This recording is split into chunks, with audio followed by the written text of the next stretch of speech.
روایت ہے کہ بنی اسرائیل میں دو شخص تھے، ایک بہت عبادت گزار تھا اور دوسرا بہت ہی گناہ گار تھا۔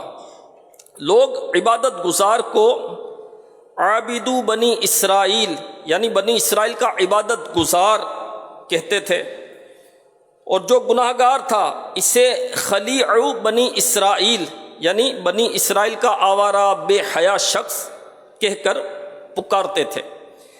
ایک مرتبہ یہ گناہ گار اس عبادت گزار کے قریب سے گزرا، دیکھا کہ بادل نے عبادت گزار کے سر پر سایہ کر رکھا ہے۔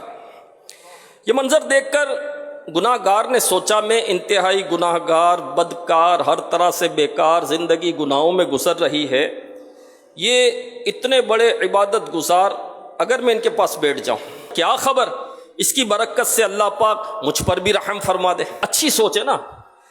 یہ سوچ کر وہ گناہ گار شخص اس عبادت گزار کے پاس جا کر بیٹھ گیا۔ ادھر وہ عبادت گزار جو شاید شیطانی چالوں اور باطنی بیماریوں کا علم نہیں رکھتا تھا، اس نے منفی سوچا، نیگیٹو جو ہے اس نے سوچا، اور دل ہی دل میں کہا کہ کہاں مجھ جیسا عبادت گزار اور کہاں یہ پرلے درجے کا گناہ گار، یہ میرے پاس کیسے بیٹھ سکتا ہے۔ اس کے اندر تکبر آ گیا نا۔ اس نے یہ سوچ کر اس نے بڑی حقارت سے اس گناہ گار کو اپنے پاس سے اٹھا دیا۔ اس پر اللہ پاک نے اس وقت کے نبی علیہ السلام پر وحی بھیجی اور فرمایا ان دونوں سے فرمائیے کہ اپنے اعمال نئے سرے سے شروع کریں۔ میں نے اس گناہ گار کو اس کے حسن ظن یعنی مثبت سوچ کے سبب بخش دیا، اور عبادت گزار کے اعمال ضائع کر دیے۔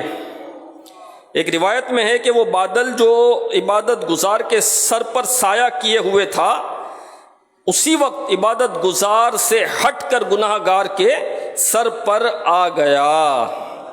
الہی میں تیری عطا مانگتا ہوں، کرم مغفرت کی دعا مانگتا ہوں، الہی نہیں چاہیے تخت شاہی، فقط تیری رحمت خدا مانگتا ہوں، بچانا برے خاتمے سے بچانا، میں ایمان پر خاتمہ مانگتا ہوں۔ تو پیارے اسلام بھائیو، ہم نے رحمت اور عبرت بھرا واقعہ سنا۔ اس میں رحمت کے بھی مدنی پھول ہیں، عبرت کے بھی مدنی پھول ہیں۔ اس سے ہمیں دو باتیں سیکھنے کو ملی۔ پہلی بات تو یہ سیکھنے کو ملی کہ ہمیں کبھی بھی کسی کو حقیر نہیں سمجھنا چاہیے، اپنے آپ کو افضل، کسی کو کمتر نہیں سمجھنا چاہیے، کہ یہ تکبر ہے، اور تکبر باطنی مرض ہے، گناہ ہے، جہنم میں لے جانے والا کام ہے۔ دوسری بات ہمیں سیکھنے کو ملی کہ ہمیشہ جو ہے وہ مثبت سوچ ہی رکھنی چاہیے۔